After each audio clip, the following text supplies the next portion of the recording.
Ohayo minasan. Balik lagi bersama Nefertari Vivi di sini. Dan selamat datang juga di channel Anime OP. Pertempuran besar di Onigashima tentunya menjadi sebuah pertempuran yang sangat seru, guys, yang disajikan oleh Oda Sensei kepada para fans One Piece. Seperti yang kita tahu, guys, Luffy dan aliansinya harus mati-matian melawan dua Yonko sekaligus, yaitu Kaido dan Big Mom. Tentu bukan hal yang mudah bagi aliansi bajak laut topi jerami untuk mengalahkan seorang Yonko. Apalagi dalam pertempuran di Onigashima ada banyak banget karakter hebat dan luar biasa, sehingga menurut aku wajar jika kemudian pertempuran ini menjadi pertempuran paling kuat untuk saat ini dalam cerita One Piece. Apalagi mereka ini memiliki nilai bounty yang cukup besar, guys. Nah, kali ini aku akan ngebahas deretan 10 karakter dengan nilai bounty terbesar yang ada di Onigashima atau negeri Wano. Mau tahu siapa aja? Yuk, tonton videonya sampai selesai ya. Let's go! Oke, kita mulai dari pemilik nilai bounty terendah ya. Di urutan ke-10 ditempati oleh Wushu. Wushu sendiri adalah salah satu dari Tobiropo di kelompok bajak laut Kaido. Nah, dalam hierarki atau kedudukannya, posisi Tobiropo ini berada di bawah All Star. Sosok Wushu sendiri adalah karakter pertama yang diperkenalkan pada manga One Piece chapter 977, sebelum kemudian dia muncul secara fisik pada chapter 978. Sama seperti halnya para kelompok bajak laut Kaido yang lainnya, Wushu juga adalah pengguna kekuatan buah iblis Zoan, yaitu Neko Nekonomi model Sabertooth. Nah, menariknya, sebelum bergabung dengan kelompok bajak laut Kaido, Wushu merupakan bagian dari kelompok pemerintah dunia. Menurut informasi, Wushu adalah anggota CP9 di sekitar 12 tahun yang lalu. Namun sayangnya, karena sebuah kesalahan yang dia buat, dia harus dipenjara. Dalam pertempurannya di Onigashima, Wushu mendapat jatah melawan Jinbe. Namun sayangnya dia berhasil dikalahkan oleh Jinbe. Nah, Wushu sendiri memiliki nilai bounty sebesar 546 juta belly. Di posisi ke-9 ditempati oleh nilai bounty tertinggi berikutnya, yaitu Perospero. Carlot Perospero adalah anak tertua dari klan Carlot dan juga memegang jabatan sebagai Menteri Permen. Nah, Perospero memiliki kekuatan buah iblis Peroperonomi tipe Paramecia yang dapat mengendalikan permen sesuka hatinya. Di mana permen ini dia jadikan sebuah senjata untuk menyerang musuhnya. Oh iya guys, kemunculan Perospero di Onigashima sebenarnya di luar dugaan. Perospero awalnya sengaja datang ke Onigashima karena dia tidak setuju dengan kerjasama yang dilakukan Big Mom dengan Kaido. Namun, kemudian dia pun akhirnya mengikuti keinginan Big Mom. Nah, saat ini, Perospero pun sudah berhasil dikalahkan oleh Nekomamushi. Ya, padahal nilai bounty-nya cukup besar loh, yaitu 700 juta belly. Tapi sayangnya dia tidak mampu menahan serangan sulong milik Nekomamushi. Oke, kita lanjut lagi ya. Posisi selanjutnya ditempati oleh Carlot Smoothie. Sebenarnya Smoothie dan anggota bajak laut Big Mom yang lain belum sampai ke Onigashima. Mereka terakhir diperlihatkan ketika ditendang oleh Marco saat akan memasuki negeri Wano. Namun, Perospero yang sudah berada di Onigashima menandakan bahwa rombongan Carlot Smoothie telah berhasil memasuki negeri Wano. Itu artinya anggota bajak laut Big Mom ini tinggal menyusul untuk join ke pertempuran.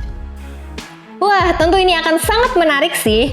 Di saat aliansi bajak laut topi jerami sudah mulai kehabisan tenaga mereka, tiba-tiba anggota bajak laut Big Mom datang. Apalagi ada Sweet Commander terkuat kedua, yaitu Smoothie yang memiliki nilai bounty 932 juta belly. Pasti akan membuat aliansi bajak laut topi jerami makin kerepotan. Next, di urutan ke-7, nilai bounty tertinggi selanjutnya ditempati oleh Jack.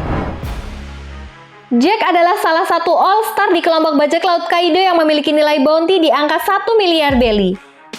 Kekuatannya pun tidak main-main, di mana dia pernah bertarung selama berhari-hari melawan Nekomamushi dan Inuarashi tanpa berhenti. Bahkan dengan satu ayunan serangannya, dia bisa menghancurkan sebuah kota bahkan pulau secara sendirian. Kekuatan besar Jack berasal dari buah iblis Enson Zoan Zuzunomi model mamut, yang membuatnya mampu berubah menjadi seekor mamut raksasa. Dengan perubahan Zoannya ini, mampu memberikan Jack stamina yang tidak terbatas. Hal ini dapat kita buktikan ketika Jack dikeroyok oleh Nekomamushi dan Inuarashi di Onigashima dengan mode sulongnya. Meskipun sudah babak belur, Jack masih bisa bangkit lagi. Namun sayangnya di pertempuran penentu, Jack berhasil dikalahkan oleh Inuarashi. Nah, di posisi ke-6, bounty tertinggi selanjutnya adalah milik Queen. Queen yang merupakan all-star di kelompok bajak laut Kaido ini adalah pemakan buah iblis Enson Zoan Ryuryunomi model Brachiosaurus. Nah, ketika Arch Wano kita pernah diperlihatkan bagaimana dahsyatnya pertahanan dari kekuatan buah iblis Enson Zoan yang dimiliki oleh Queen. Di mana Queen pernah dihajar habis-habisan oleh Big Mom, namun dia masih bisa bertahan. Selain dari segi kekuatan, Queen juga dikenal sebagai seorang ilmuwan yang mampu menciptakan sebuah teknologi persenjataan seperti halnya Jerma Double Six. Bahkan yang lebih gilanya lagi, Queen mampu meniru kekuatan baju tempur dari keluarga Sanji. Hal ini pun pernah diperlihatkan oleh Queen pada manga One Piece chapter 1034 ketika Queen berhadapan dengan Sanji. Namun sayangnya, terakhir diperlihatkan Queen dihajar habis-habisan oleh Sanji. Namun belum diketahui pasti sih apakah Queen ini telah kalah atau masih bisa bangkit lagi. Gimana nih menurut nakama semua? Kayaknya satu chapter lagi seru deh untuk ngebuat Queen babak belur. Hehehe. Yuk lanjut lagi di posisi kelima ditempati oleh Marco. Kekuatan Marco emang gak bisa diremehin ya guys. Nah, Marco sendiri sempat menjadi sorotan karena pernah bertarung melawan dua All-Star Kaido sekaligus. Seperti yang kita ketahui, Queen dan King dianggap sebagai kru terkuat dari kelompok bajak laut Kaido. Dan kekuatan keduanya pun benar-benar sangat mengerikan. Apalagi mereka berdua adalah pengguna kekuatan Enson Zoan yang memiliki kemampuan pertahanan yang sangat luar biasa hebat. Dari sini saja kita sudah tahu bahwa Oda Sensei benar-benar menyorot kekuatan dari seorang komandan Yonko. Tentu sesuatu yang sangat luar biasa bagi Marco bisa menahan serangan dua All-Star Kaido secara bersamaan. Ini pun menjadi alasan kenapa nilai bounty milik Marco mencapai 1,374 miliar belly. Di posisi keempat, nilai bounty tertinggi berikutnya adalah King. Nah, King yang merupakan komandan Yonko dan juga merupakan all-star terkuat di kelompok bajak laut Kaido ini adalah musuh tangguh yang sedang dihadapi oleh Zoro. Bahkan, Zoro saja sampai dibuat kerepotan dalam menghadapi King. Memang sih, jika kita melihat duel ini, untuk melukai King saja Zoro kelihatan kesulitan. Bahkan serangan-serangan Zoro saja selalu ditahan dengan mudah oleh King. Wah, gila sih King ini. Seolah-olah terlihat kebal dengan semua serangan Zoro. Namun pada akhir chapter 1033 kemarin, kita diperlihatkan bagaimana Zoro telah berhasil mengendalikan Enma dengan kekuatan Hausoku Haki-nya. Dan apakah ini menandakan Zoro benar-benar akan mampu membalikan jalan pertarungan?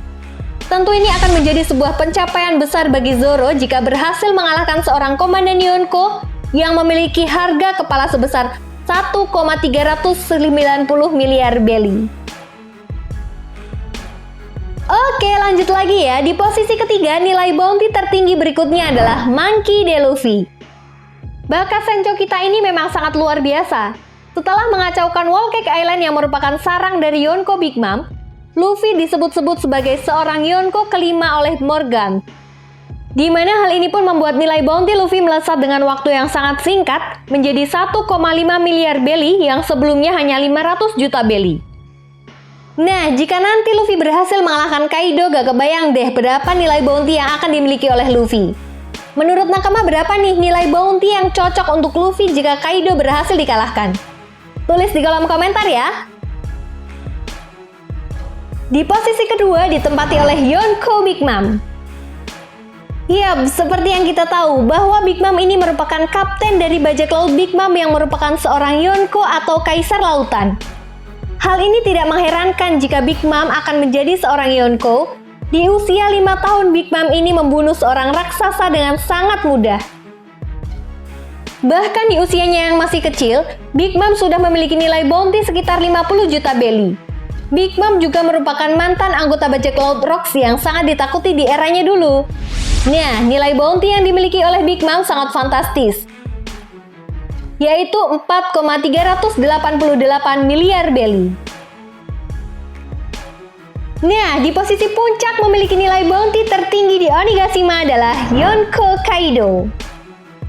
Kaido yang merupakan salah satu kaisar lautan atau Yonko ini memang tidak mengherankan jika dia memiliki nilai bounty yang cukup fantastis, yaitu 4,6 miliar belly. Nah, menariknya dari keempat Yonko, Kaido adalah pemilik nilai bounty tertinggi. Bagaimana tidak, sudah puluhan kali usaha untuk membunuh Kaido dan usaha eksekusi mati Kaido dilakukan tetapi selalu gagal. Bahkan dia sendiri frustasi dengan dirinya sendiri karena sangat sulit untuk mati. Dia bahkan pernah mencoba untuk bunuh diri namun gagal. Satu-satunya orang yang pernah melukainya adalah Kozuki Oden dengan pedang Enma dan Ame no Habakiri miliknya. Lalu apakah dalam pertarungannya ini melawan Kaido, Luffy mampu mengalahkan Kaido yang merupakan makhluk terkuat di dunia One Piece? Wah, menarik sih. Kita tunggu saja jawaban kelanjutan keseruan pertempuran besar di Onigashima pada chapter berikutnya. Nah, itu tadi merupakan 10 pemilik nilai bounty tertinggi di Onigashima atau negeri Wano. Jadi gimana nih menurut tanggapan semua? Kalau punya pendapat lain, silahkan tulis komentar kalian di kolom komentar ya. Oke, mungkin itu saja yang dapat Mimin sampaikan dalam pembahasan video kali ini. Dan sampai jumpa lagi di pembahasan video berikutnya. Bye-bye!